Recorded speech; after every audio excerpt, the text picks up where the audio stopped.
up to Tokyo? I mean, we've lengthened it out a little bit. We've gone longer rounds. We're trying to be able to throw a little harder now too. But ultimately, I'm still the same me. I think my style will translate really well from the amateurs to the pros, and I think I'll be able to do a lot of the same things in the professional game. And I think that's one of the benefits that I was able to show in the Olympics. It was able to see how well my style could translate, and I think we'll do well. Okay, so everybody, you know the deal. If you want to ask a question for Richard, use the raise hand function in the Zoom chat. If you do not know how to use raise hand, as I see Carlos Torres does not because he just messaged me to ask a question, you can message me. In the Zoom chat. So Carlos, even though you do not know how to raise your hand, I'm going to allow you to have the first question.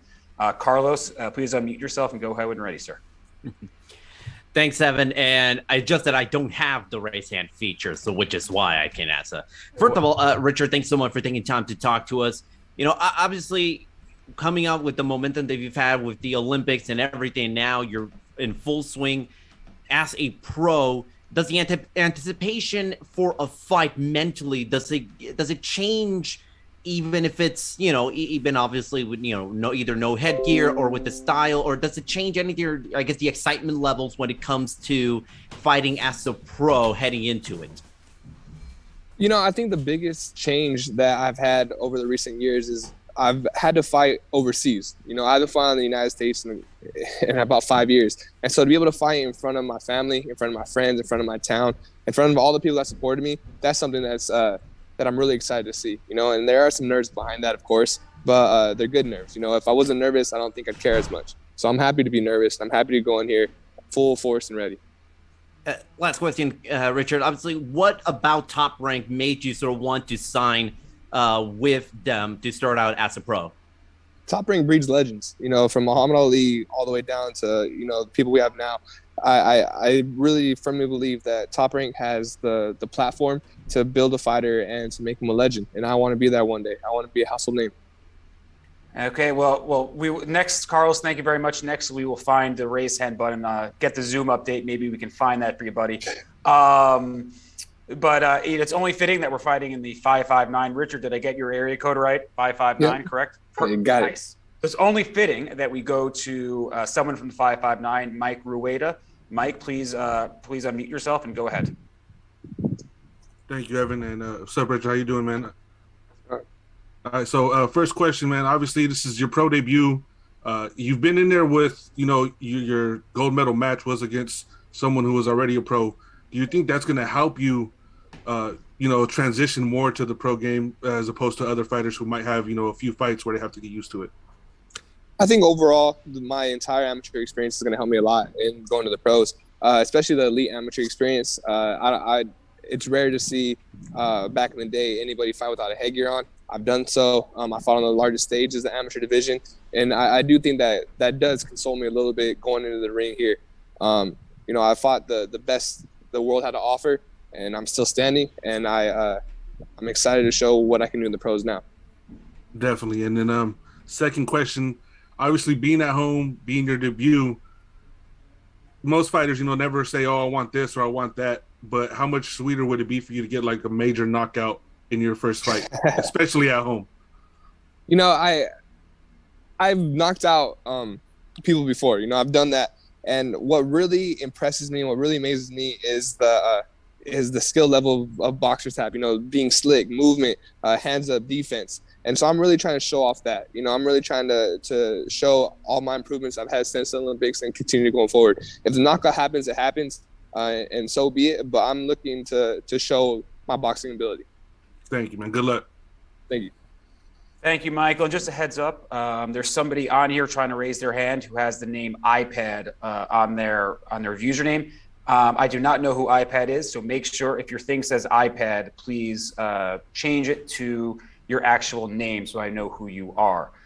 Next, we go to, again, another person, Boxing World Weekly. So introduce yourself, unmute yourself, and go ahead when ready. Hi, Cole Whiston, guys. Thank you. Richard, I just want to say, as an Olympian specifically, making your pro debut on such a big card in Ramirez Pedraza, is there added pressure with that? I mean, I'm always going to say there's a little added pressure, but, pressure breeds diamonds. Pressure makes diamonds, I guess. And I'm ready for it. There was pressure going into the Olympics. There was pressure going to my national tournament to qualify for the Olympics. There was pressure going into almost every fight I've had. And I think this definitely adds a little more to it, but it's something that I've dealt with my entire life and I'm ready for. You mentioned how excited you were to come back and fight in front of a family and friends and all that. And it's been, a very long time since that happened, and a lot has happened since then for you and the entire world. So what else will it mean for you when it comes to fight night? My dad wasn't able to watch me live in the Olympics, and now he'll be in the corner. He's my inspiration. He's the reason I got into boxing. He's the reason I started. He's the reason I do any of this. And to have my dad beside me and to be able to fight not only with him, but with my entire town that had been so supportive this entire time, I can't wait. I really can't. I really want to show everybody like that all support and appreciation they had is not going to go to waste. That's awesome. Good luck, man. Thank you. Thank you, Cole. Let's see. Next, we got a couple more. Okay, I assume from Ireland, we are going to go to Jim Conlon. We got a few more questions for Richard, and then we've got Joet waiting patiently on the line, so we'll get to him. Jim Conlon, please unmute yourself and go ahead. Hi, Richard. Richard, in terms of preparation for the fight, what sort of sparring partners have you got in terms of this first fight, and what do you know about your opponent? So I've been sparring. I've been traveling to LA, sparring numerous people, as well as I've gotten a couple of sparring partners in from Utah, and I've been going hard. We've been going 6 to 8 to 10 rounds, depending on the given day my coach has. What I know about my opponent is kind of like what I knew about my opponents in the amateur game. Not much, but I'm going in there ready to fight a world champion, and so I'm gonna go in there with that attitude and that mindset, and it's gonna be a fight to remember. And Richard, what is your plan in terms of 2022? In terms of, do you plan to be active throughout the year? Do you plan to get maybe 8, 9, 10 professional fights under your belt before the end of the year? Well, the more the merrier. As God willing, whenever I get in the ring, whenever I get out, I'm ready to fight again. Hopefully with top rank and everything that's going on, we can do so. And I'm ready to fight. I'm eager. And I think nobody will have to worry, Richard. I think soon after his pro debut, there will be news on his second professional fight. So Richard Torrez will be very, very active on many platforms. A couple more questions, then we'll get to Joet. Salvador, iPhone to Salvador, please unmute yourself and go ahead. Hello, everyone. How are you? Shava, good to see you. Go ahead, Shava. Yeah, I'm Salvador. Richard, I just read some posts of your father about the Mexican blood. I am from Zacatecas too, but Awesome. Can you tell me something about your Mexican blood, please? Yeah, so my great-grandparents traveled here for farming. My great-grandpa was from Zacatecas, and then if I butcher the name, I'm sorry. And then my great-grandma was from Fresno. And I say I have the body of American, but the body of American, the heart of a champion, and the blood of I'm sorry. I say I have the body of an American, the heart of a Mexican, and the blood of a champion. And I stand by that. I'm extremely proud of my Mexican heritage, and I live it through, and I live it every day. My dad's a full Mexican. I'm half Mexican, and I really think I embody that Mexican style in the ring, and I'm forever grateful for what it's given me. Absolutely, absolutely. And do you feel some kind of pressure? How important is the heavyweight division in boxing in general, Olympic and professional? But do you feel some pressure after that you make the podium in the Tokyo? Obviously, there's a little bit of pressure, but again, I think that's why I love boxing so much. Because there is something to lose, there is something to gain, and there's always that what if something happens, and that's one of the reasons I love boxing, because you never know what's going to happen, really. And so that's why I'm preparing so hard to do the best I can, and to show the world that I'm here to stay, that a Mexican American is going to be here to stay. Well, thank you so much, and just the best for you, Richard. Thank you. Thank you, Salvador. One more question for Richard, because I know this one also comes from the 559. Derek Van Vleck. Derek, please unmute yourself, ask your question, and let's go ahead. Great. Thanks for having me on. Richard, some would say you had already had your pro debut with your couple of bouts with Jalala. Do you look forward to, in the future, maybe seeing him again in the ring? And how does it feel to have your dad with you full-time training?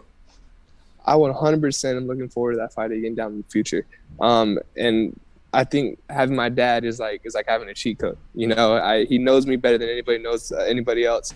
He knows what to say, exactly what to say. No discredit to any of my Olympic coaches. You know, they're great coaches. Billy Walsh, everybody. I loved my experience there, but there's nothing like having my dad in my corner. You know, there's nothing like having someone that knows me my entire life. And for him to be there is one of the main reasons I turned pro, actually, for him to be in my corner. Thank you very much, Derek. So we got Joet on the line, so we're going to go run.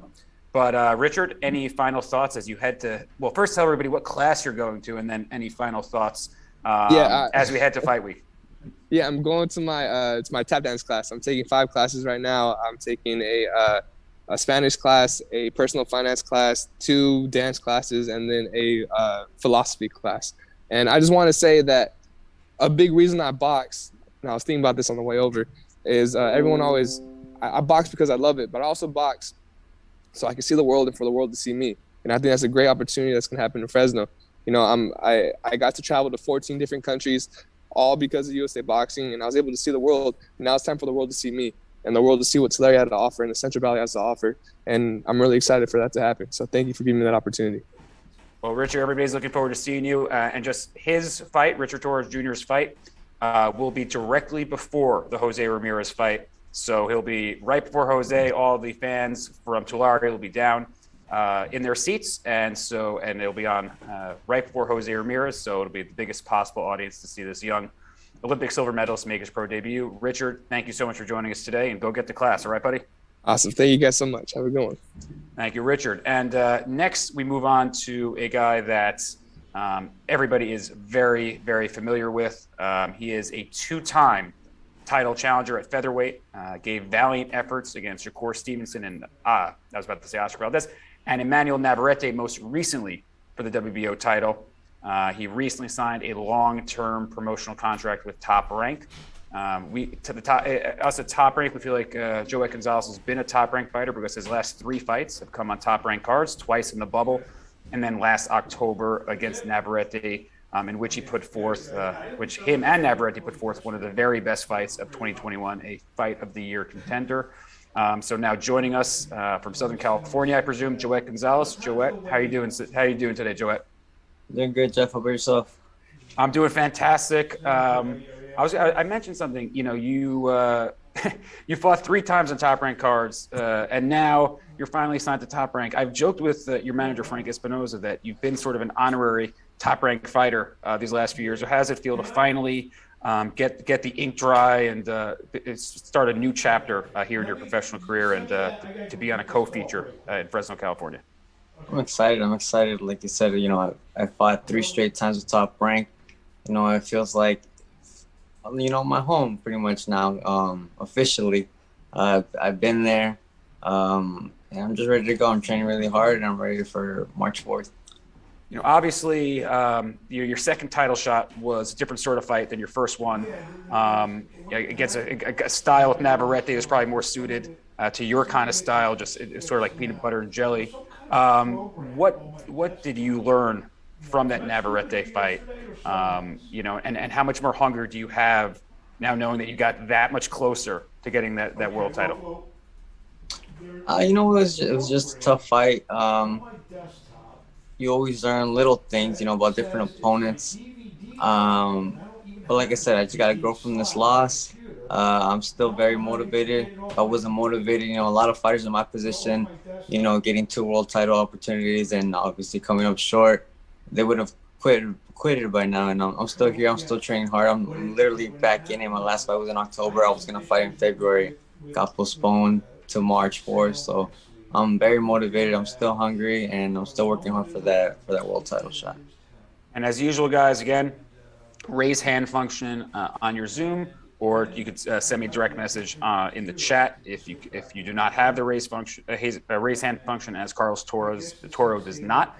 We are going to start with Salvador from ESPN Deportes. Salvador, nope, he just left. So hold on 1 second. Cole from Boxing World, please unmute yourself and go ahead. Hi, Joet. Nice to meet you, first of all. You and your opponent have fought Navarrete. Is getting a rematch with him on your radar? Oh, most definitely, man. Most definitely. But, you know, I don't like to call out fighters. You know, obviously I came up short. It was a good fight. I have to earn my shot again. You know, this is the first step. You know, beating this guy. I think Navarrete stopped him in 11 or 12 rounds when they fought. And obviously we're fighting 10, so I got to stop him in 10 or less.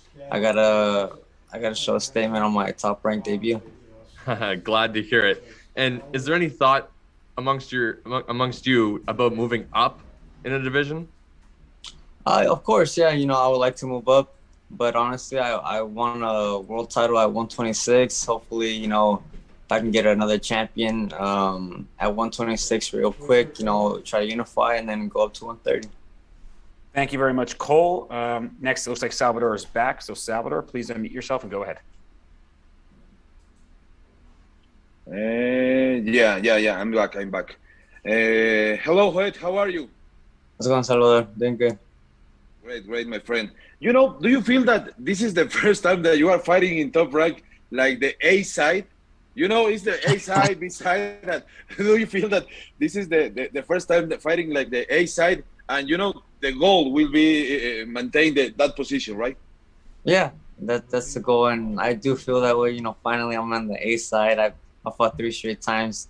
You know, obviously that's coming in as the opponent from another promoter.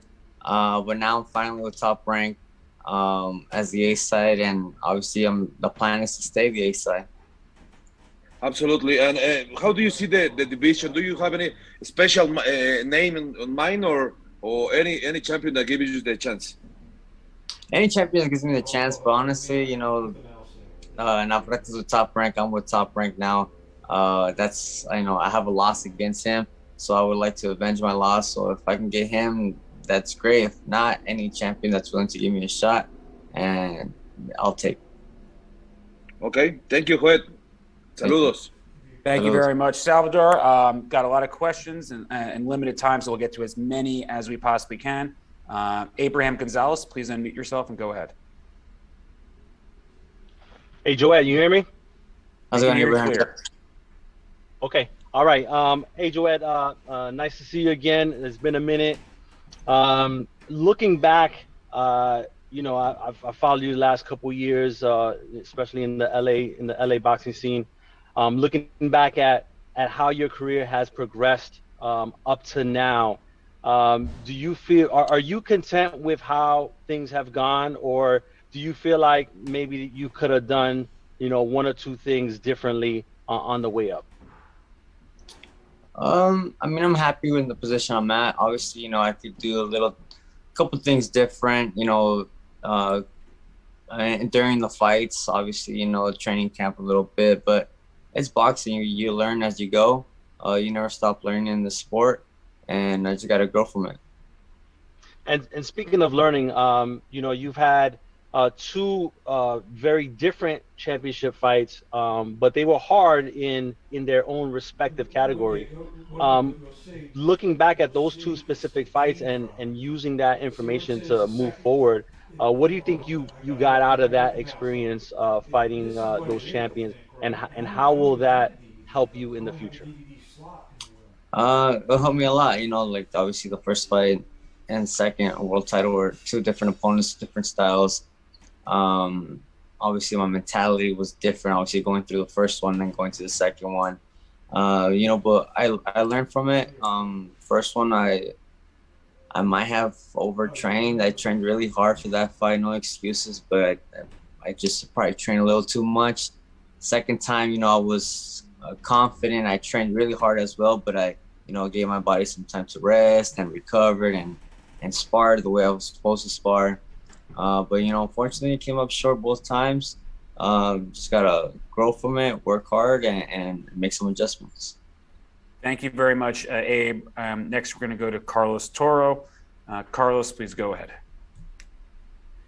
Thanks, Joet, for taking time to talk to us. Really do appreciate it. You know, You mentioned earlier when you first came on about how some fighters in your position coming off a second title loss would just hang their gloves and just call it a day. And obviously you're not, and you're still very motivated. But after that loss, was it harder or easier to sort of pick yourself right back up and sort of get back to work and, moving on, to the next step compared to the first title loss you had against Shakur Stevenson? Honestly, it was about the same. I just had to give my body some rest. Obviously, because I got cut and stitches and stuff like that. But it was the same. Same motivation was there. Obviously, I fought October 15th, I believe. I was scheduled to go back in February 5th, got postponed. So I was ready to go. I was training, I believe, second week or first week of November again. Stitches were out within 10 days. So I was good to go. I was very motivated, still very hungry. Just had to take it slow. And as soon as that fight day came in, I picked it back up where I left off. Thanks, Joet. Best of luck in your coming up next week. Thank you very much, Carlos. Next, we go to Luke Kettle. Luke, hold on. I got to unmute you. If I could figure that out. Yes, now, Luke, please unmute yourself and go ahead. Okay. What will it take for you to be a world champion, and what are we going to see in this fight that kind of shows the way of you being a future world champion? You know what, man? I can't really say that I have to train hard. Every fighter trains hard. The champions train hard to stay where they're at. I just got to be a better fighter that day. Picking the right sparring partners. Peaking at the right time, and just go out there and want it more. That's pretty much it.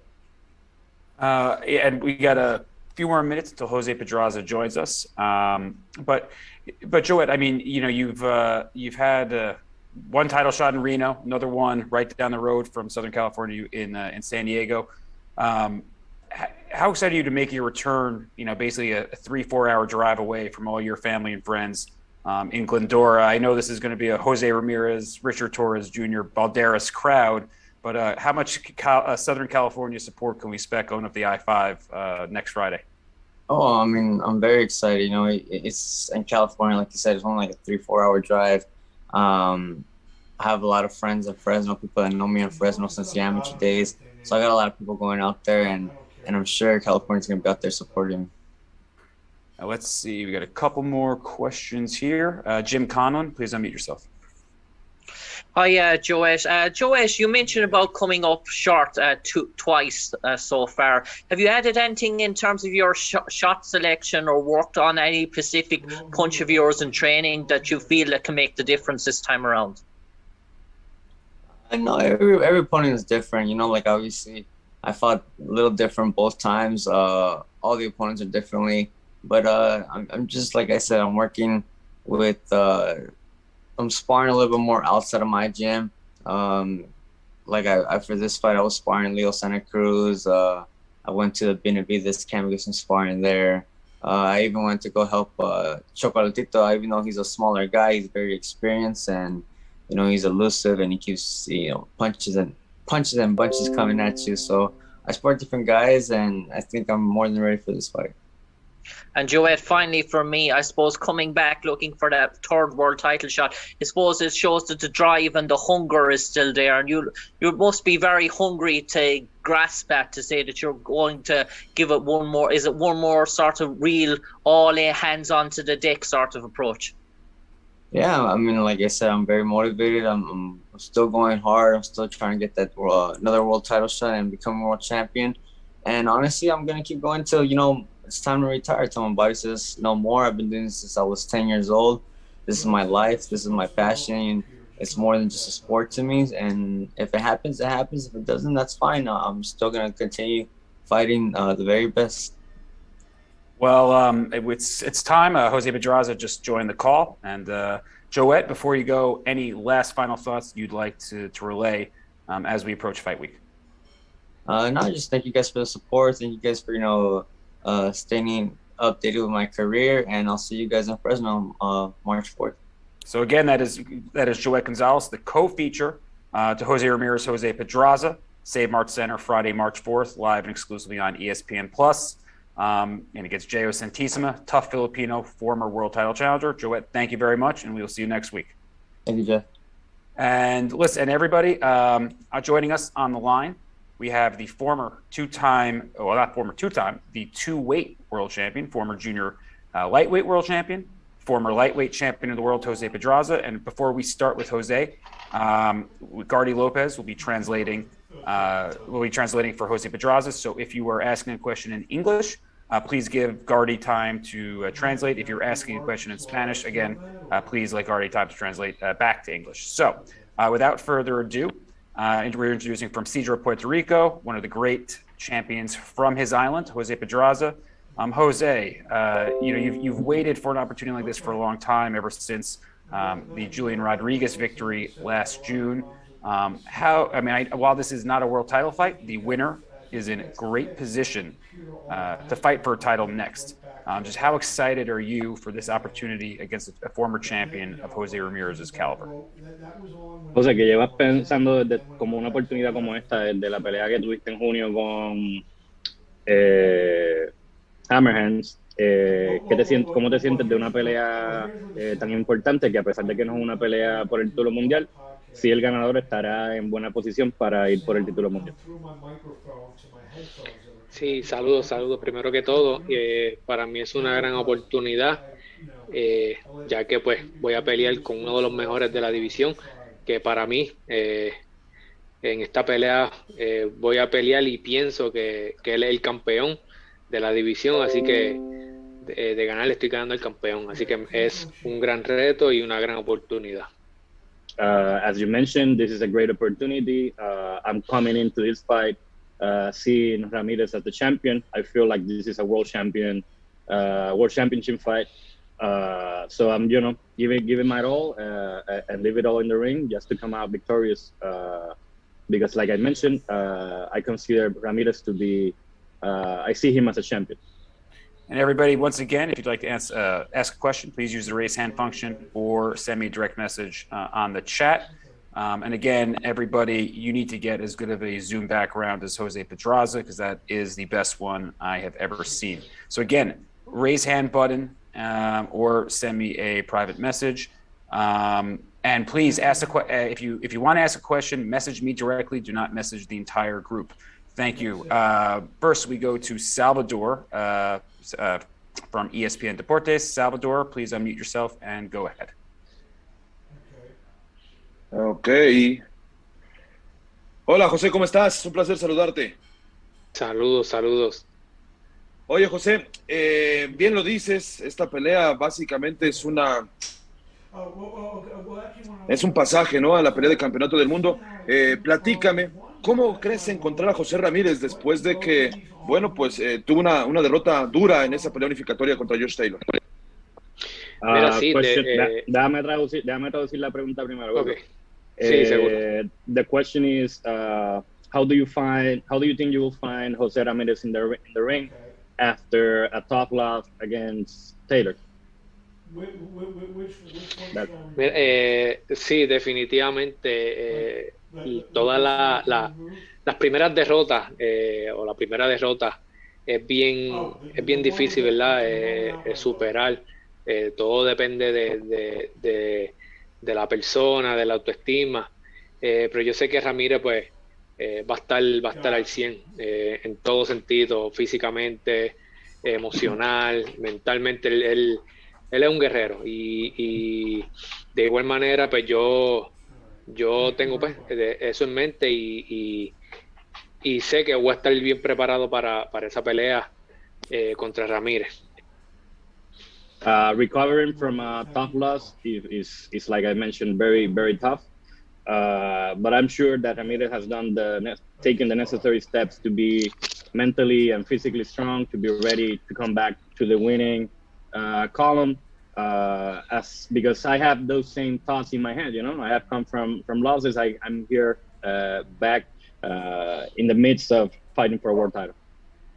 Claro, y segundo y último, José, ¿cómo te sientes? Ya te ha tocado vivir en México, Puerto Rico, pero en esta ocasión te vas y te metes a la cueva del lobo, José. Eso me imagino que te inspira todavía, te hace vibrar un poco más, porque es cierto, el riesgo es alto, pero la recompensa también es inigual, ¿no? Sí, definitivamente. Basically, this is a tough fight between Mexico and Puerto Rico, but it's even tougher because you're coming into enemy territory. How do you feel about that? Having a big risk fight, but a biggest reward. Sí, definitivamente me ha tocado pelear en territorio enemigo. No es la primera vez. Son momentos pues que nos los disfrutamos al 100% cuando tenemos esa victoria. Así que estamos acostumbrados a siempre pelear en el territorio enemigo y eso pues me motiva más de siempre dejar de qué estoy hecho yo, de qué estamos hechos los puertorriqueños. Así que vamos con todo. This is not the first fight I have fought in enemy territory. I'm used to fighting enemy territory, and that I enjoy fighting fights like this because that way I can show what Puerto Ricans are made of, what I'm made of, and I enjoy the wins even more. Muchas gracias. Un abrazo, José. Thank you very much, Salvador. Igual. All right. So next we got here. Mike. Well, we should go back to Fresno, 559. Mike Rueda. Mike, please go ahead. Thank you, Evan. José, en esta pelea, como has dicho, has peleado en el territorio enemigo, pero has mirado las peleas de José Ramírez en tele, que no ha peleado aquí en Fresno, y si has mirado eso, has hablado con peleadores o alguien que ha estado en el ring con él por su talento que él tiene, y luego cómo vas a pensar que cuando llegas aquí pues a Fresno los fanáticos que van por José. Question is, you are fighting, like you mentioned, in enemy territory, but have you looked how the crowd gets once every single time that Jose fights in Fresno, and how you are looking to adjust to that, to having the fans be rooting for Jose? Mira, sí, siempre veo lo necesario de cada boxeador, siempre veo lo bueno, su fortaleza, ¿verdad? En Ramírez pues pudimos ver sus debilidades en su última pelea, pero no me enfoco en su debilidad. Obviamente sí, veo su debilidad para aprovecharnos de eso, pero más me enfoco en sus habilidades y en sus buenas destrezas, que sería lo más complicado, ¿verdad? Y nos enfocamos más en eso. Y también sí, he entrenado con boxeadores con los que él ha hecho sparring y nos ha ido muy bien. For every single fight, I look at the strengths from each fighter and the weakness. For Ramirez, we saw a lot of weakness last time, but I tend to focus mostly on the good things that the fighter does. And I have also trained with people that have sparred with him before, and I have done very well. Okay. Y luego en tu último pelea con Julian Rodríguez, dominaste la pelea. ¿Crees que eso te dio más confianza en un pelea aquí con el ex campeón mundial Ramírez? In your last fight against Julian Rodríguez, you dominated the fight. Do you think that gave you more confidence to face someone like Jose Ramírez? Mira, en esa última pelea con Julián, sabíamos que íbamos a dominar en cuestión de habilidades. Sí, él es un joven muy fuerte, pero mi habilidad y la experiencia sabíamos que lo íbamos a dominar. Peleara con él o no, siempre iba a tener la confianza de pelear con Ramírez, porque sé que me preparo el 100% para todos los boxeadores. In the fight against Rodriguez, I was confident, because of my skill, that I was gonna dominate the fight. Even though that Julian was a much younger and stronger fighter, but my skills and experience helped me dominate the fight. And even without fighting Julian, I will fight Ramirez with all the confidence in the world, because I always know that I train 100% and I'm ready for every single fight. Thank you very much. We go back to Carlos Toro. Carlos, hold on one second. Carlos, please unmute yourself and go ahead. Thank you, Jose, for taking time to talk to us.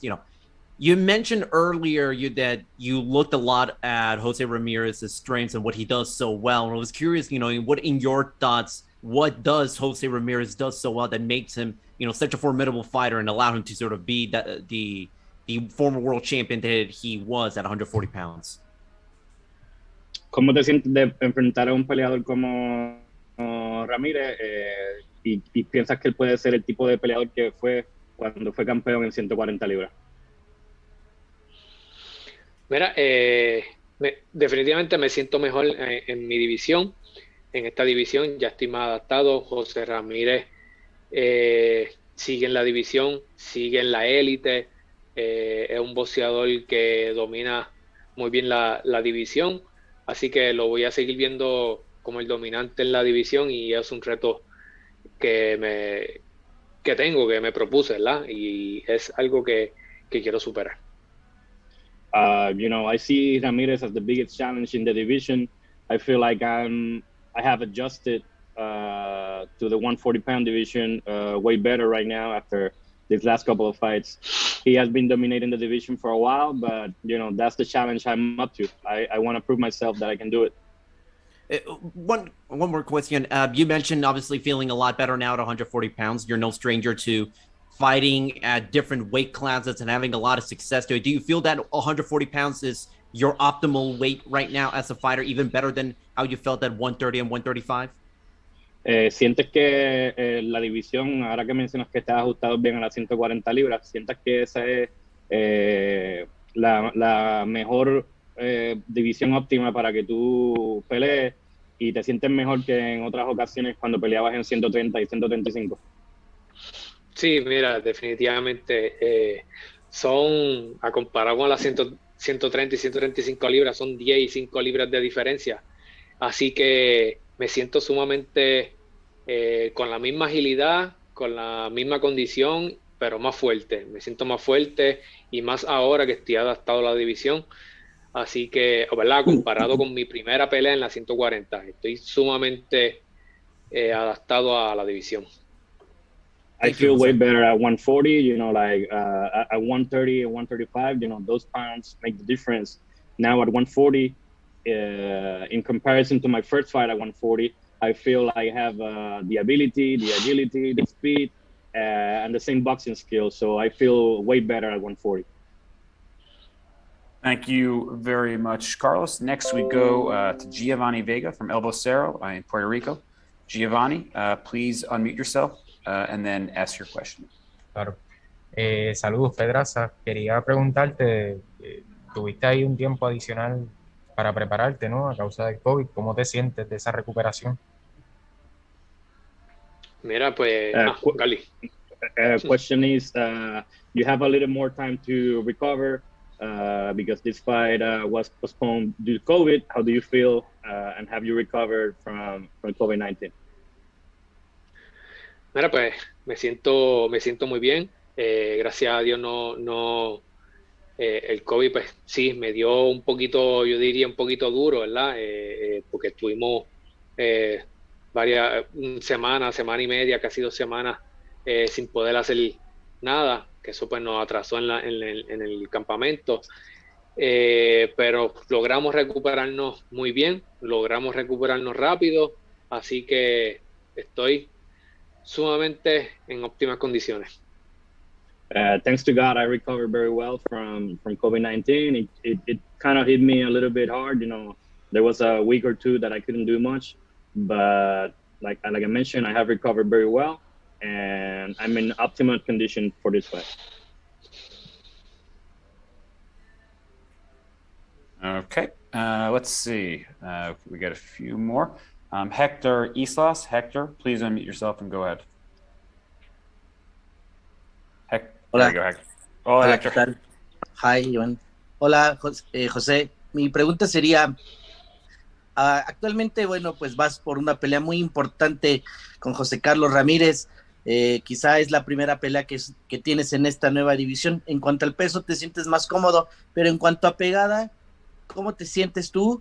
Y pues sabemos que que debes de tener un plan A, un plan B. ¿Cuáles serían tus mejores cualidades boxísticas para poderle ganar a un José Carlos Ramírez que va a querer regresar con todo porque quiere los títulos nuevamente que tiene Josh Taylor?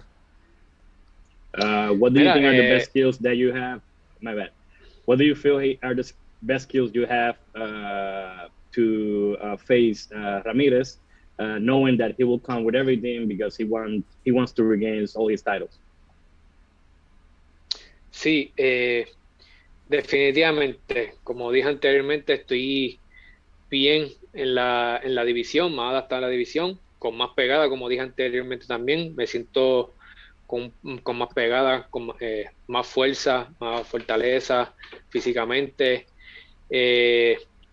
pero conociendo, ¿verdad?, a Ramírez, la fortaleza no lo es todo, hay que tener más habilidades para eso, boxísticamente, inteligencia y llevar una buena estrategia y obviamente una buena condición, porque sabemos que José Ramírez es un boxeador, un guerrero y que va para adelante y siempre va en muy buenas condiciones, así que hay que ir bien preparado para lo que venga, para todo.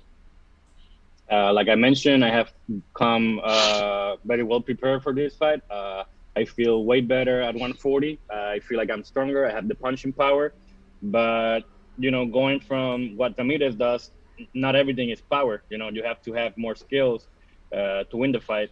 And we have seen what happened to him the last time. You have to have great condition too, because he's in Mexican water and he's going to keep coming and coming. So I'm ready for all that. I have the condition, I feel I have the power at 140.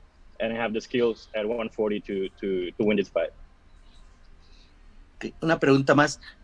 Sabemos que los knockouts llegan solos, pero ¿tú estás preparado para toda la ruta o buscarías definitivamente el knockout en esta guerra que va a ser México-Puerto Rico, que ya pues, son de antaño y dan unas grandes peleas? ¿Qué buscarías tú? Are you looking for what way to go to get the win? Are you looking for a knockout, or you are ready to go any route to get the victory? Nosotros vamos a trabajar round por round, lo más limpio posible, de cuestión de que si se va por decisión, pues los rounds sean bien limpios para mí, ¿verdad? Ganarlos limpios, convincente para los jueces, ya que voy a estar peleando en la casa de él, solo yo digo que lo beneficiaría, así que vamos a trabajar round por round lo más limpio posible, y como dijiste, si el knockout llega, pues bienvenido sea, nos vamos temprano para casa. Gracias. I'm gonna be working round by round. Like I will try to do the fight as clean as possible, so the judges see clearly who's winning the round. And like you mentioned, if the knockouts comes, well, it comes, and we go early home. Okay, we still have a few more questions here. Hold on one second. Salvador, your hand is still raised. Would you like to ask another question, Salvador, or was your hand just? Yep, Salvador. Sí. De nuevo. José, ¿qué te han dicho acerca del ganador de esta pelea? ¿Cuál es el futuro para el ganador de esta pelea? Bien lo señalaste y creo que diste en el punto de que es básicamente una pelea de campeonato, pero ¿qué te han dicho? ¿El ganador a qué accedería entonces? You have mentioned that this is like a world championship fight, but what do you think the winner will fight for? What have the promotion company told you that the winner will have? Pues realmente lo que se ha hablado es que me acercaría a una pelea titular. Todo depende, ¿verdad?, de Taylor, de lo que vaya a hacer Taylor. Si va a subir luego de este sábado, ¿verdad? Si va a subirla a 147, de ser así, para los títulos se quedan vacantes, pues eso me acercaría, ¿verdad?, a cualquiera de los títulos, o si se va a quedar en 40, pues darme esa oportunidad de título mundial, ¿verdad? Lo que se me ha dicho es pues, que me acercaría a tener una oportunidad de título mundial, pero hay que esperar por Taylor, de lo que vaya a hacer. Claro. What I have heard from the promotion company is that the winner will be closer to a world title opportunity, but everything depends on what happens with Josh Taylor this Saturday. If he goes up, all the titles are going to be vacant, and I can fight for any of them. But if he stays at 140 and I win the fight against Ramirez, well, I will love the opportunity to challenge him for those titles. Y Chava, aclaración, la pelea es una eliminatoria del CMB. Sí, claro, de acuerdo. And finally, for Evan Korn, this is the last fight for Josh Taylor. Well, the last, sorry, the last fight in 140. The last fight in 140 for Josh Taylor. Is that a question, or do you know something I don't know? No. That's a question for you. that is no. He's Josh has spoken to the Scottish media and the British media. I'm here this week, and he has not committed one way or another to moving up to 47 or 140. He said that making 140 pounds is very easy, and that he could fight the rest of his career at 140 pounds if he wants to. So if he moves up to 147, it would be in search of other opportunities, not because 140 pounds is too difficult to make. They call it 10 stone over here. I think it's 14 pounds is 1 stone. So he's comfortable at 10 stone, Salvador. So should he be successful Saturday night, everything is up in the air, or all options are open, I should say. So perfect. Thank you so much. The first time I've ever been asked a question on a Zoom call, Salvador. So thank you for that. I will cherish that moment, my friend. We've got a few more minutes. With Jose Pedraza and a few more questions.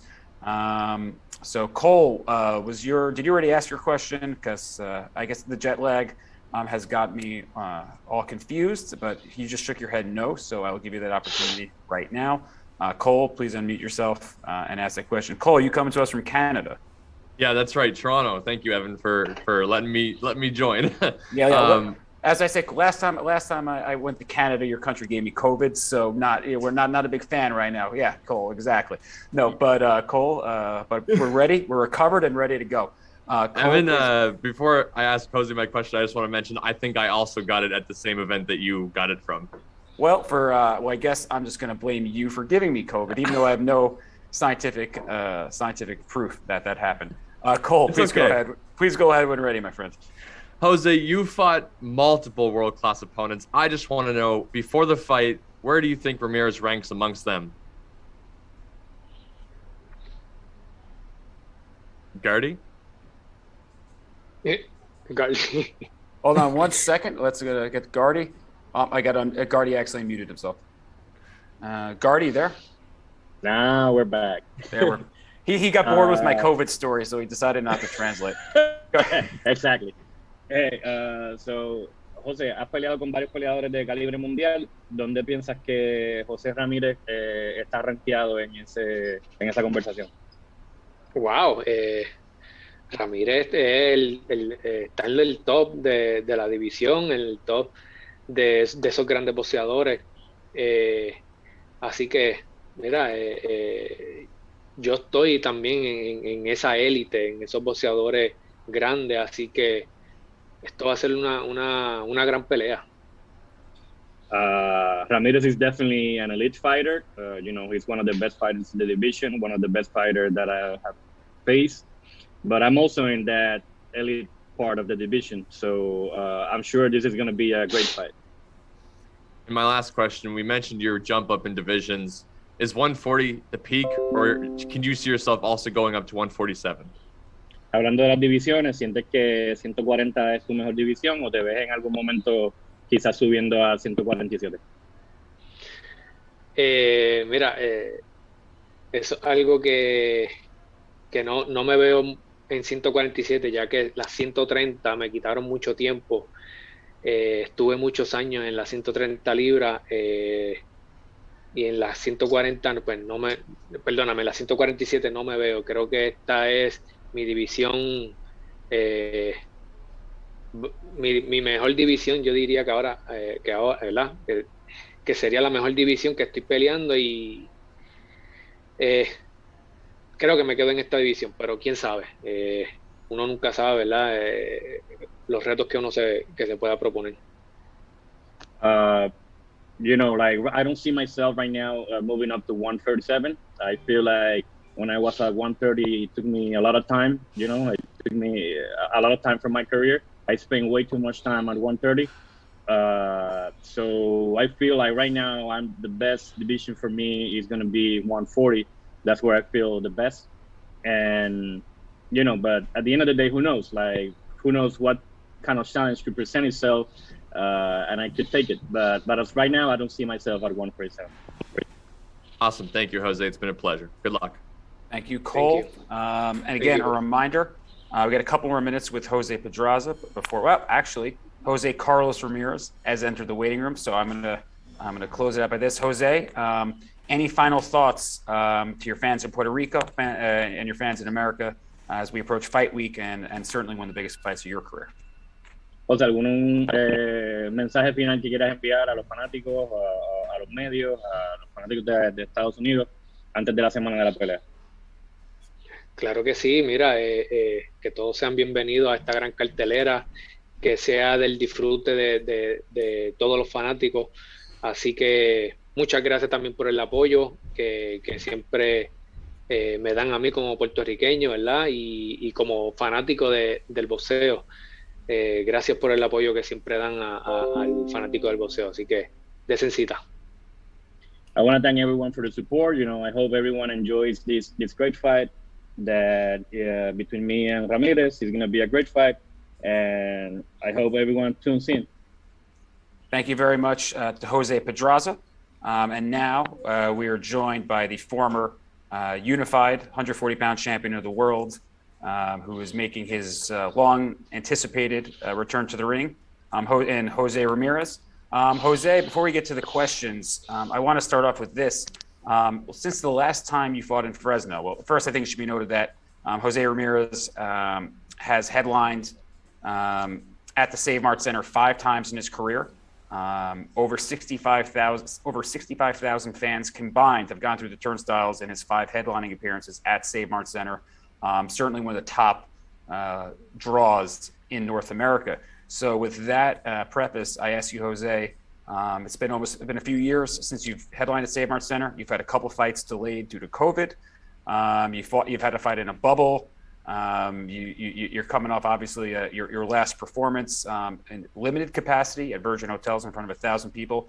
So with that being said, Jose, how excited are you to not only return, but to do so in front of the fans that have supported you your entire career? Yep. Yes. It's always quite an honor, to be honest, to fight in Fresno. The atmosphere there, it's second to none. People really support boxing. People really support me, not just for the boxer that I am, but also for the person that I am. And it's not just Fresno, but it's the combination of all the small communities, all the real communities that make Central California strong. And it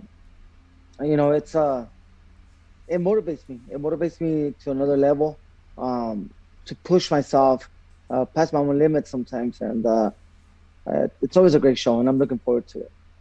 And it should be clear, yes, Jose is from Avenal, which is a farming community about 45 minutes to an hour outside of Fresno. And whenever he's introduced, he always makes sure he lets us know when he introduced me, it says, proudly representing the entire Central Valley. So that is certainly crystal clear every time you enter the ring, Jose. And I think it's only fitting. The first question for Jose Ramirez comes from the 5'9", Derek Van Vleck. Derek, please unmute yourself and go ahead. Morning, Jose. How you doing? Good, Derek. How's it going? Good. It's going to be great to seeing you in Fresno again. Now, you had said in the past that because of COVID and all of the fights that have been rescheduled for you, I believe 5 times, and then you had the O'Connor fight before that just canceled right before you were supposed to step into the ring. You said that tested your motivation and your love for the sport. I've read a couple of interviews that you've done. You've said that this loss has kind of rejuvenated you and that you had to look at some of the mistakes. 2-part question. 1, are those mistakes kind of things that you did in the ring or out of the ring preparing? And how glad are you going to be stepping into that ring, hearing 15,000 screaming fans for you, and be able to look down and see your family ringside again? Yeah, that's a great question. The first one, I think both. I think outside of the ring, I learned a lot. To face adversity outside the ring. Having the fight postponed many times, the training throughout the whole year, and not being rewarded. It was different. It was a new experience. It was something that it was new for me. So, you could say I was. I had a low experience on that, and I didn't have too much experience. So I learned how to more of the mental part to come across that, and to stay focused and to not be distracted. And then, of course, a lot of mistakes inside the ring. One, I was fighting too nice against Josh Taylor. He took advantage of that. He took advantage of the clinching. There was some things that I did wrong there. I could have been a little bit more aggressive, and of course, I could have protected myself and probably been more careful and things like that. But just. I learned a lot from me as a fighter, to be able to get back up and finish a fight that strong, and go out 12 rounds. It showed me who the fighter that I am. But definitely there's small little things I need to work on and that I focus on. And part of it is, going back to my amateur style, and bringing that back to the professional boxing, such as, hitting and I'll get hit, being more in my rhythm, because if you see the fight, every time when you see me get in my good rhythm and I'm in and out, using my speed, using my angles, I'm hard to get touched, and I push my opponents always to the ropes, and they respect me every time I show that type of boxing. And it's when I get a little flat-footed, it's when I start, just kind of trying to be the macho man, where sometimes I get hit. And, I plan to kind of balance that a little bit better, and I just, become one style of fighter. Thank you very much. Oh, sorry, Jose. For your second question, I'm excited. The family is very excited. Everyone that I care for, that I love so much, that I've heard, they're very composed, and so am I. I'm very composed, and I just can't wait to just, it still feels like, there's so much I'm focused on right now. My weight, the finishing touches in my preparation. But I know the time will come when I'm, walking into that ring, and I just can't. I'm excited. Thank you very much. Next, we go to Keith Eidick. Keith, please unmute yourself and go ahead when ready. Jose, can you break down for us, without giving away your game plan or anything, of course, what makes Pedraza such a complex opponent? Because he's obviously a versatile fighter who has given so many top-level fighters problems. Yeah, he's a fighter that could box very very well. Seems to fight behind his jab and he switches stance. He's a fighter that switches stance from a southpaw to an orthodox and so he's gonna try to be tricky. But I think once we're in the ring, I'm gonna see how I could overwhelm him with my speed. Again, my power, my size, and hopefully I could put him behind the ropes. And it's when you put a fighter on the ropes, it's hard for them to do all that. Jose, what does beating a fighter as good as Pedraza, a guy with his resume, do to reestablish yourself after obviously it was a very a tough loss for you to deal with, of course? Pedraza he's one of the best 140 pounders, so it just keeps me in this level. It just reminds me that I belong at this level of boxing in the 140 pounds. And I'm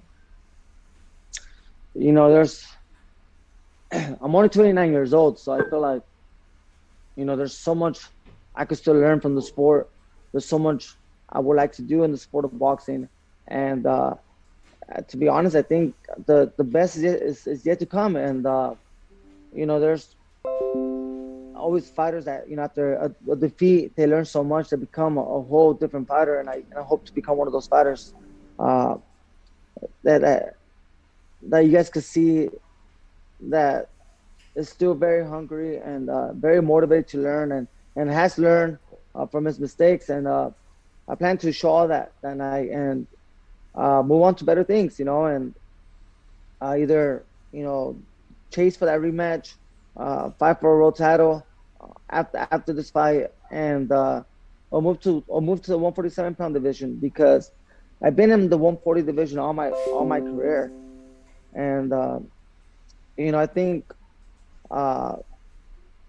there's a point that I feel sometimes that if I let my body develop, I might be a stronger, a better fighter. The speed.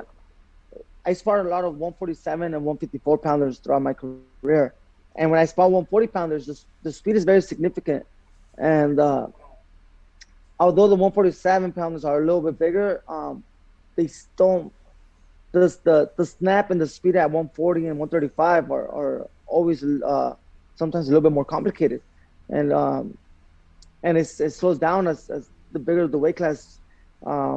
With the snap, with the obviously the punches feel heavier, but the snap, what could hurt someone, it kind of slows down as the weight classes go up, and and I feel like my speed, my size, I could probably become a very good welterweight, and so I plan to move to the 147 division in the near future, but I would like to give it a try and try to become a world champion at 140 before I do that. Jose, I just have one last thing for you. Obviously, Josh is fighting in 2 days against Jack Catterall. I was wondering if you could tell us your opinion of that fight, who will win and why. To be quite honest, I believe Josh said he was going to win. I just think he's the better fighter overall throughout the whole board, and but yeah, it's a good fight. I'm focused on my fight right now. I'm not interested in the outcome of that fight. I just know that I would like to earn my way to a rematch, and I think it's going to be exciting if I get that opportunity to fight him again. And although he says, to his eyes, that the fight was his way throughout the whole fight, it wasn't. The first half of the fight, the first 5 rounds, I felt like I started pushing him, putting him behind the ropes. I don't think he's ever been in that situation throughout his career, and it was a fight that I let go of my hands and into control and took advantage of that. But I finished the fight strong, still believing we won some rounds at the end of the 3/4 of the fight. And I know in the rematch it could be. There's been fights that end with a knockout that get a rematch. There's been a fight that's been more one-sided that get the rematch, and I know that I'll be ready for that fight if it was to come my way, and that's the fight I want to chase. But I want to earn it. I don't want to lie to my fans. I don't want to say, hey, he's ducking me or nothing like that. I want to definitely earn it the right way. I believe Top Rank will do a great job with my career. They've always done it. The whole PR, the whole group, the whole family at Top Rank has always supported my career. So I know they believe in me. I know that they believe I'm capable of doing well if that rematch was to come. So I'm excited for those fights. That's why I want to go out there and really showcase my talents and my best, and I'm excited for that. Thank you very much. We're going to go to Salvador. Before we go to Salvador, Jose, and as you know, you can watch Josh's fight on ESPN Plus. You said you didn't have much of a rooting interest, but obviously, if you want a rematch, you would have to root for him to win. So, Yeah. No, but like I said, I believe he'll win. I'm not, I really don't care how he looks or because Jack Catterall I don't believe he's the fighter that I am. But I hope he does win. I hope of course he keeps the titles. I hope that they stay with Top Rank, and hopefully we'll make that fight happen. So listen, Jose, you get that ESPN Plus app ready, smartphone TV. As you know, there are many ways to watch boxing on ESPN Plus. Yeah. Because I never mention how much ESPN Plus is amazing, ever. Salvador, please go ahead when ready, my friend, and unmute yourself. Yes. Go ahead, Salvador. Hola, ya estoy aquí. Listo, gracias. ¿Cómo estás, José? Primero que nada, me da mucho gusto saludarte. Te veo bien enfocado, motivado para este regreso al ring. Sí, un saludo, Salvador.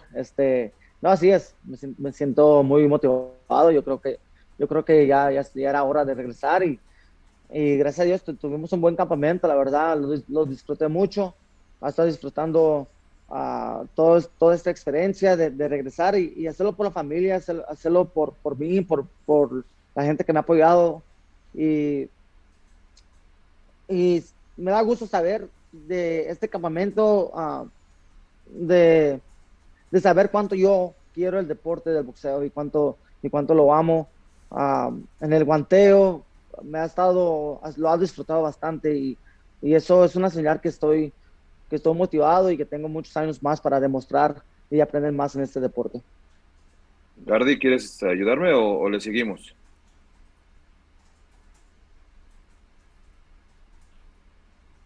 Chava?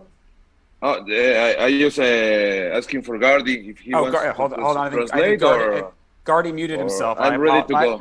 Gardy, sorry. Go ahead, Gardy. When I mute myself, I have to have Evan give me permission back. Yes, I don't trust Gardy Lopez with the controls. Obviously, no. Hey, Gardy, please go ahead. The question was, how do you feel of finally coming back? And Jose said that this is the time to come back. He feels well. He's sparring well. He's enjoying the sport again. He has the love for boxing again, and he's just looking to look great in the ring. Perfecto. José, en un ejercicio de sinceridad que bien contestabas a mis compañeros, decías por ahí que habías cambiado algunas cosas, que te habías equivocado en otras. ¿Qué hábitos, por ejemplo, para darnos cuenta de ello, qué hábitos, por ejemplo, quitaste de lo que habías hecho hasta antes de esta pelea con Josh Taylor? You have mentioned that you have made some changes leading up to these fights and fixed some errors that you were making. What are the changes and what are the errors that you made on the Taylor fight? Sí, pues yo creo que en el ring, en la defensa, ¿no? Atacaba y cuando me detuvía, se me olvidaba de mi defensa y también como que perdí poquito la enfocación y de demostrar la hambre que tenía yo cuando estaba en esa pelea, y él aprovechó bien durante el 7 round. Él aprovechó y de ahí ya tomó el control un poquito de la pelea y pues claro, yo después de la caída pues me estaba recuperando todavía y peleando lo mejor que podía, pero fue un golpe que me conectó bien. Obviamente yo sentí que era tiempo para tomar un paso para atrás y bajé la guardia y me dejé pegar, ¿no? Es una pelea que yo creo que me estaba yendo a mi favor. En el sexto asalto tuve un flash knockdown, entré yo muy confiado porque como les dije, yo sentía que ya estaba agarrando este ritmo de, así como lo hice con Maurice Hooker, ya lo estaba quebrando después del cuarto, quinto round, me estaba respetando bastante y yo sentía que la pelea era para mí. Y todos los que saben, todos los boxeadores que han peleado saben el lenguaje del cuerpo. Y Mikey García, todos me lo dijeron, la pelea estaba a tu favor después del quinto round. Simplemente la dejé yo de mis manos. Y ya cuando yo duré asaltos en recuperar, pues eran asaltos que no había mucha acción, pero tal vez se lo estaban dando a él, simplemente porque yo me estaba recuperando. Claro. Ya los últimos el 11, el 12, el 10, el 11, el 12, yo creo que yo terminé también fuerte y gané uno de esos asaltos. La pelea estaba muy cerrada. Yo creo que del quinto round, yo creo que nomás había perdido yo un asalto de los primeros 5 rounds, para serte sincero. Y y pues ahí aprendí que en ese nivel hay que estar bien enfocado siempre en la defensa, entrar y salir, conectar y no dejar que te conecten. So, estoy trabajando bastante en la defensa. Mucho ritmo, mucho quebrando la cintura. Y también me ha preparado muy bien afuera, menos entrevistas, menos distracciones, menos ¿cómo te diré? Menos presión. Me ha dedicado mucho a mi familia, ha disfrutado la dieta del campamento, me ha enfocado mucho en mi dieta para hacer el peso mucho mejor. Yo creo que soy una persona muy grande en las 140 libras, donde a veces las últimas 2 peleas, porque por la pandemia ha estado yo entrenando casi todo el año y ha dejado mucho en el gimnasio. Y cuando es hora de la pelea, siento el cuerpo más cansado que otras veces. So, esta vez me enfoqué mucho en mi peso, en hacer las cosas mejor y tener un mejor físico para la pelea. One of the things that I have focused on correcting for this fight was the mistake of, my defense. At times, I got confident during the fight because I felt like I was dominating the first 5 rounds, and he connected me with a good punch, and I had a flash knockdown on the sixth round. After that, I came back, and in the 7th round, when the referee was breaking us, I took a step back and not focusing on my defense, and he connected me with a good punch. So it took me a while to recover from that second knockdown. And even though there was not that many action, maybe they were giving him some rounds, but I feel like it was a super close fight. Other than working on my defense, outside of the ring, outside of the gym, I focus, in my family and in my diet. I don't have that much pressure anymore. I haven't done that much media for this camp, and just in the fight with Hooker, I felt like I was breaking him down, and little by little, until the point where he connected me in the 6th and 7th round. Gary, that was the best piece of translating I've had. I mean, I was half expecting Gary to be like, I expected this is going to be a good fight, and that piece of Gary, that was the best piece of translating I've ever seen you do. Yeah, and there's a big commotion out here in Scotland because there's a free beer in the hotel hallways. I guess we were in Scotland, so yeah, it is fight week.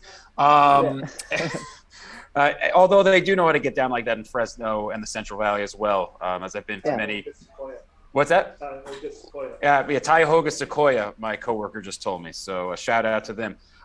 Next question, Mike Rueda. Speaking of the Central Valley, we'll go back to the Central Valley to Mike Rueda. Please unmute yourself, Mike. Thank you. Hey, Jose, how you doing? Good, Mike. How's it going? Good. A couple quick questions. First one, I spoke with Robert Garcia last week. I interviewed him, and it kind of leads to your point that you're talking about fighting at home. He said fighting in Fresno, the atmosphere is really electric and is different than fighting in other places. Obviously, you fought in China, New York, Vegas, Texas. When you come back home, do you really feel that difference in the atmospheres compared to when you have fought in other places or seen other fights in other locations? Yeah, it's just fighting in the ring in front of a big, fan base, and the Hispanics are always going to turn out, and the Hispanics will always show support for the sport of boxing, and they will have a great time doing so. And in Fresno, being a new boxing market, it just it gives me so much excitement to know how well they know how to support the sport of boxing, because before me there wasn't too many fights in Fresno, and so it's like, who taught them how to be great fans? It's like, how do they get that experience to go out there and give each other a great atmosphere, And I've spoken to many of the commissioners that have worked in many fights in Las Vegas, big fights in Las Vegas, big fights in Texas, and in different parts of the country and the world, and they themselves enjoy, working in Fresno because they they never see nothing like it. And I think it's because of the unity in the Central Valley. You know, it's a family-oriented communities. The family-oriented communities that are families that take their kids and their grandfathers. You know, there's no age limit. You see kids and you see grandparents who are looking forward to watching me fight and watching me perform. I could honestly say that when it comes to social media, I think my biggest fan base are people that don't have social media. My biggest fans are people who I get messages from their grandkids saying that how much I'm loved by their grandfather and how they bring me up on their dinner tables as a proud example of the Central Valley. And that right there makes me extremely motivated. So I know we have the future of the generation of kids watching me and are excited. And also I have the great, the grandparents and the great grandparents that are a generation that taught us many that gave us many advices, so I have them watching me. So that it's a crowd that I see in Fresno that really makes me feel good. It makes me feel proud about the Central Valley. Definitely, and I agree with that. I see that all the time for when you've done appearances at stores or things like that. It's always the older generation that's there, first people in line, and it's the younger people getting there later on, and it's them talking to you first. So yeah, I definitely agree with you on that. And second question, with Pedraza, obviously you weren't going to fight someone that could be considered an easy touch as your comeback fight. As you said, you want to earn it. How did you land on Pedraza, and did you watch his last fight that made you say, that's the guy I want to come back against? Yeah, Pedraza has done really well in his last couple fights. He's shown so much development in the 140 division. So I know in order to stay at my best, I gotta face the best, and to push myself and to be ready for say Josh Taylor rematch. I have to fight this type of fights. I can't just get to the world title fights, taking an easy way, So he was available. I also mentioned to my manager Rick that if Jose Cepeda was available, that'd be a great fight too that the fans want to watch. But Jose Cepeda had a fight with Josue Vargas out of New York, and he earned a good vacation after the fight. But it's still, those fights are still possible in the near future. There's also Arnold Barbosa, who's also a great 140 pounder. I'm not sure his plans are, but it seems to me that he's eyeing Teofimo Lopez as Teofimo moves to 140. But all those guys were in my radar. Pedraza just was available, and it was a fight that got made really easy, simple. Didn't take too much of the negotiation. So, it's just the top rank has the top junior welterweights in the world. So it's a good weight class to be in, and it's a good company to be a part of right now. Thank you very much. We only got a few more minutes with Jose, so we'll get a couple more questions and then get the champ out of here. Go back to Central Valley. Andre Covington. I believe Andre's from the Central Valley. If you're not Andre, my apologies. I think he is. Andre, please unmute yourself and go ahead. Andre? Yeah, thank you, guys. Thank you. Can you hear me? Yes, sir. I can hear you. Yes, he is from the Central Valley. I was right. Andre, please go ahead. Yeah, first of all, thank you for having me. What's up, champ? Always good to see you. I will say this, knowing you and knowing the pressure that you felt, you talked about pressure early on when you were undefeated.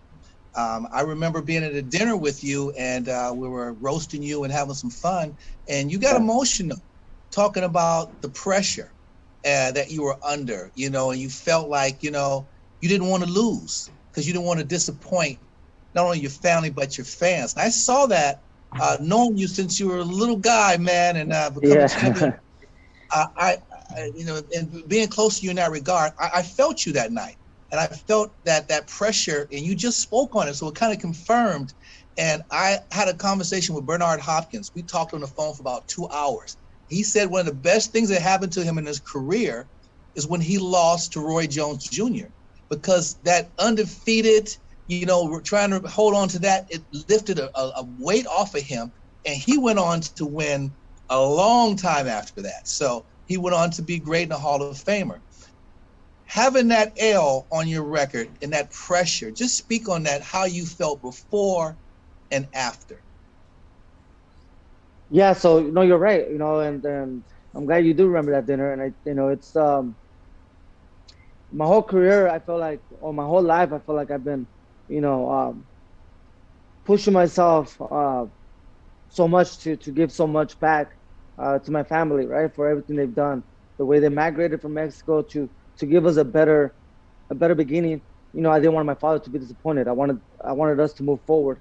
Then I started meeting a lot of great families in the community of Avenal, where I was raised, and and I wanted to do so much for them and the community as well. And be a good role model for the kids. And it's based on the respect that I had. But then, as I turned professional, I had that killer instinct, man. I felt like I was untouchable, and I was going through my opponents. And I never fought a guy with a losing record, even as a prospect, when I first began my professional career. I always, fought great competition, and I was going through them until, you come to a point where you've done so much, and you realize that the reward is not what you thought it was going to be. And I'm not talking about financial reward, Dre, because I made great money in my professional career. I've invested my money very well. I've done very good things. I started my father a company, and he's doing very well for himself. Now he's his own boss. My whole family now, my media family, they have a company that they focus on, and I got my career that I focus on. And if the day was to happen that I, stop boxing, I'm gonna be okay for the rest of my life financially. But I was thinking more of the reward of appreciation, of knowing that that I started to feel like everything I've done was for what reason, and I started doubting myself a little bit, but then big fights started happening, and I started winning those fights, and those fights got closer. They were not as easy, and then the fan base, they were a little skeptical, and there were some had opinions about other fighters being better, and things like that, right? So I continue staying focused and pushing myself, and knowing that I'm a great fighter. To be honest, I think I'm probably the best, or one of the best 140 pounders in the world, but I let that kind of get to me. I guess I was unexperienced with the way I handle the outside comments, and sometimes you feel like you're thick-skinned. Sometimes you feel like you have a great family, a great foundation, that you won't let that bother you, but it gets to you because we're humans, and we got emotions, and I think it was a mix of everything that really put that pressure on me to be so afraid to lose because I was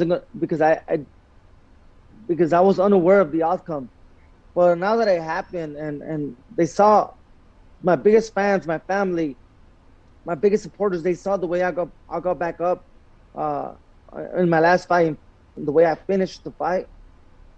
They saw that. They saw a true warrior. They saw a true champion in me, and it wasn't too bad. Other things that I fear wasn't too bad. After the fight, I was embarrassed to walk outside. I was embarrassed to leave the house, and I would just stay in my smaller circle and focus on my son and my newborn daughter. But the people that have been there for me since day one, they never left. My family never left, my team never left, and that made me feel good. That itself was a beautiful feeling, because I didn't lose nothing that I thought I was gonna lose, right? Yeah, some fans maybe turn away and stuff like that, but the things that matter to me, things that make me the person who I am, never left. So that gave me that satisfaction feeling, and now I'm able to train and move on. Excited that I have a solid team, and that I'm confident that with me and my team, we're ready to take over the world, and I feel like I have a great team with me, and I'm able to, do what I do at my best now with all that pressure, without that fear of all the possibilities that were hunting my mind at times, So that's where I'm at, man. That's where I'm at, and I'm at the gym. No one has seen this Jose Ramirez in a long time that they're seeing now in the sparring stations. Guys that are coming from all over the Los Angeles area, welterweights, super welterweights, junior middleweights. They're coming to spar me. They're like, man, Jose, you're the hardest 140 pounder I've ever sparred, and I could see their excitement in the gym to see a fighter like me right now, the way I'm training, the way I'm looking. It's like they can't wait to show me off. So I hope to make them proud next weekend.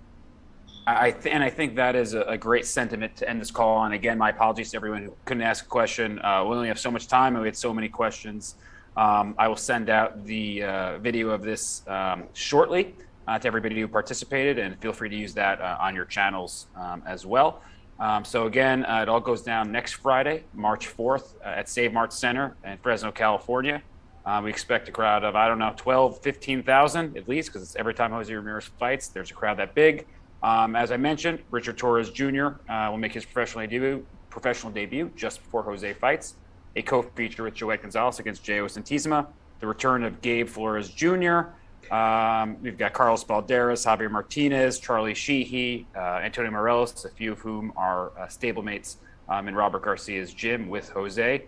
So again, we thank everybody for joining us today. We hope to see many of you in Fresno next week. And if you cannot make it to Fresno, you can watch it live and exclusively on ESPN Plus. Thank you for joining us today. Thank you, Jose. And we will see you next week, my friend. Thank you, Evan. Thank you, everybody. Okay, have a good one. Take care. Okay, Take have care, fun guys. out.